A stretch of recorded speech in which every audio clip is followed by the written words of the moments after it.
Welcome back. Today we are going to take down the post-game Elite Four, and we're going to do it without any Pokemon fainting. So first and foremost, I'm going to go through the first two battles, which you can lose, and by lose I mean have a Pokemon faint. So we're going against Eduard here, who has the Sandstorm team with Kyogre. You can lose against 5 of his 6 Pokemon, so just be mindful of that. Anything you have to use Origin Pulse on, you can just miss that. Oddly enough, Cacturne is the only Pokemon where you can't really lose. As long as he's always going to use Nasty Plot. I've never seen him not do that. But yeah, everything else can straight up beat you. Then if Garchomp gets a critical hit, it can also beat you. But yep, after that, we're going to swap to Mega Meganium, and we're going to go up against the Ice team. So we're leading off Mega Meganium because we want to bounce back his Stealth Rock. We're going to start with Giga Drain in order to break Mamoswine's Focus Sash. And then we're going to try to put it to sleep. We do put it to sleep successfully, but we're still not out of the woods yet. We got to swap into Groudon. He goes Primal.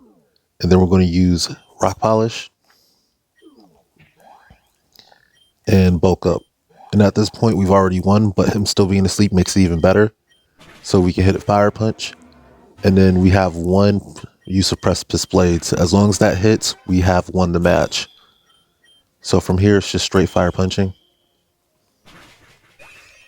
Yeah, getting through Starmie without losing health is pretty much a guaranteed win. We can fire punch everything else out. There is a chance that Blizzard freezes you, by the way, but yeah. That would be the only other loss condition. Giratina, you're almost guaranteed to win. Mostly because Primal Giratina is absolutely immune to everything that Rotom can do. Or excuse me, Reuniclus can do. So this is going to be a slightly inefficient fight because I tried to kill it before it could swap out, but I can only do half damage here. Yeah. And then I don't think it would have KO'd on that without a crit. But anyway, Aura Sphere can knock out Delta Dragonair. Dragon Pulse is your best shot against Marowak. He's going to swap his Reuniclus again, which is going to set Trick Room again. You might as well just get all your Calm Minds in.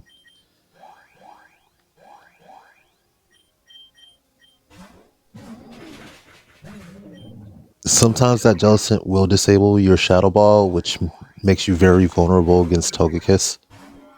But as long as it's not disabled, you're able to go ahead and knock it out in one shot. Your biggest threat is this Aggron. You can see it gets a crit here, but fortunately I didn't have any health loss, so I don't lose there. Alright, Regigigas is absolutely unable to lose against the Trick Room team. Funny enough, this was the team that was the most difficult in the first time you fight the Elite Four, but Regigigas having Unaware just makes this ridiculously easy. So set a sub, power up punch 3 times, and then from there Earthquake once, and the rest of the time you can just use Crush Grip and it's a sweep.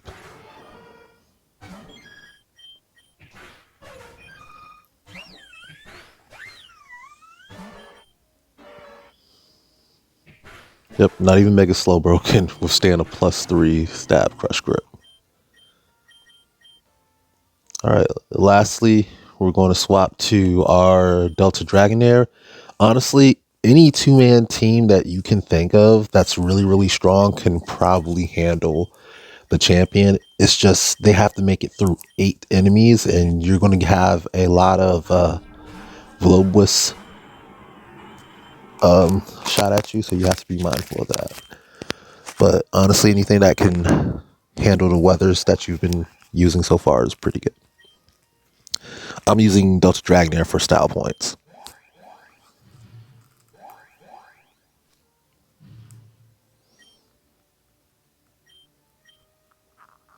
But yeah,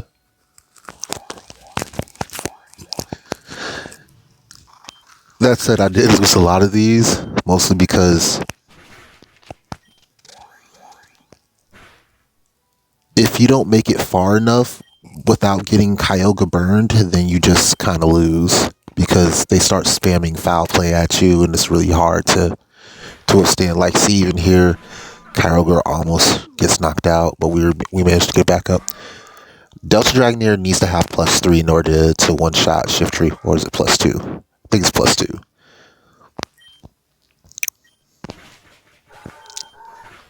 Otherwise, it's not going to survive. Matter of fact, it might be +3. You want +3 anyway because you want to try to one-shot this Greninja.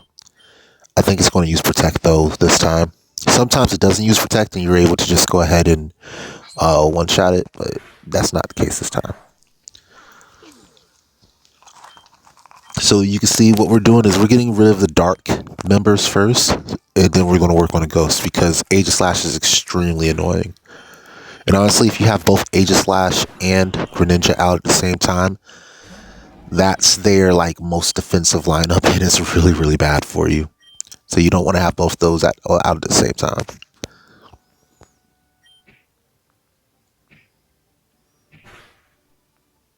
Yeah. And then you have to deal with so many Focus Ashes. I think there's 2 Focus Ashes, but both of them are very annoying. You have the Gengar and you have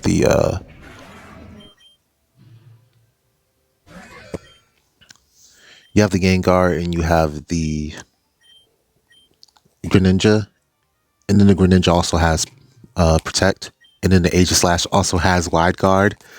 Yeah, it gets really, really difficult if you get certain combinations of Pokemon out there.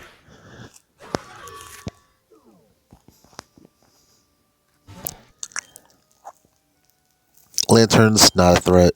Just go ahead and kill it.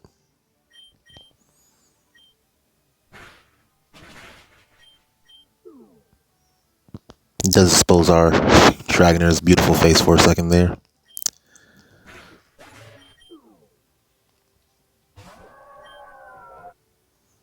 And then last out is Melodic, which Kyogre hopefully should one-shot. And it does after a Calm Mind. So yeah.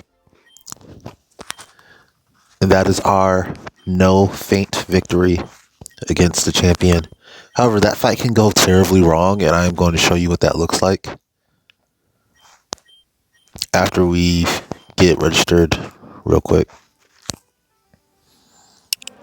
Oh yeah, by the way, I have a minor confession to make. So this is my first time beating the Elite Four rematches. This is my first time beating the Elite Four rematches. So you see I'm at level 10 instead of level 120 this time.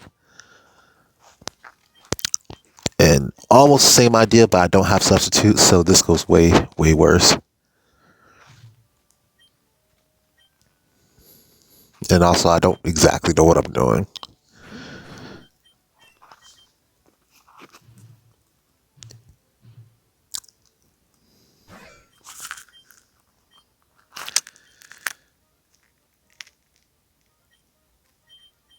So, like I said, with the Aegislash, you have to worry about Wide Guard. So, if it uses Wide Guard, you just don't get Origin supposed to hit anything. And now I'm going to swap out. And I'm going to keep trying to Origin Pulse things or Thunder things.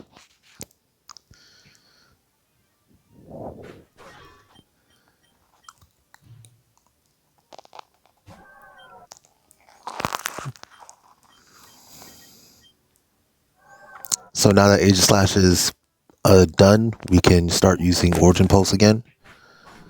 That knocks out the Sucker Punching Spiritomb, which is a problem. Spiritomb is always your biggest problem immediately, but Gengar is also a problem.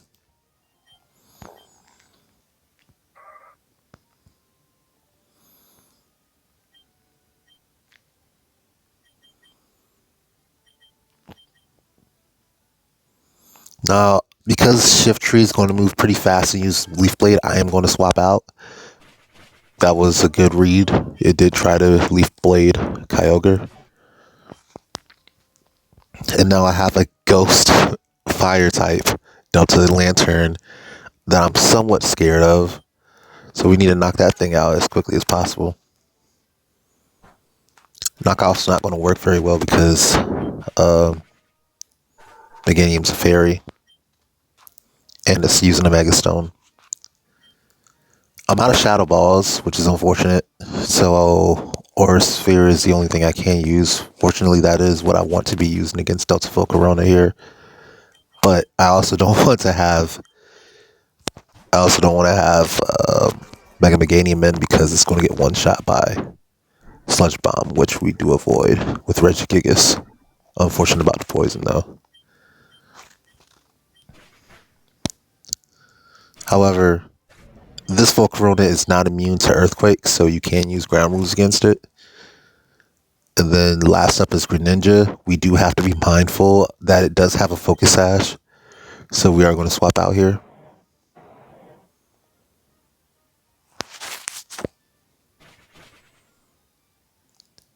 That was a good move because of Hydro Pump getting eaten.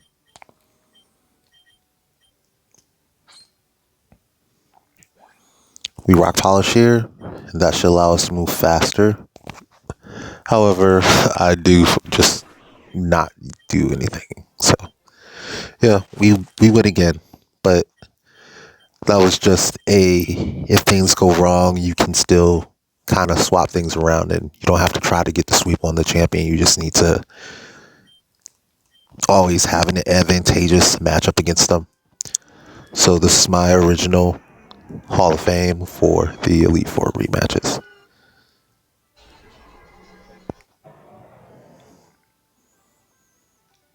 Yeah.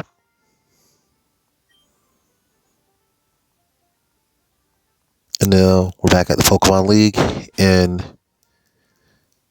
over here, this guy gives you Gardevoir, the Pokkén version, and this guy gives you Lucario and Machamp. So they're all red, you can tell, and yeah, they all have sync gauges and all that cool stuff, and they'll all be able to learn their burst moves. So yeah, if you enjoyed this video, go ahead and drop a like. Subscribe if you want to. I'm going to be doing more combinations besides Dragonair one, obviously. I just want to see what else I can win with. So that's it. Scroll out.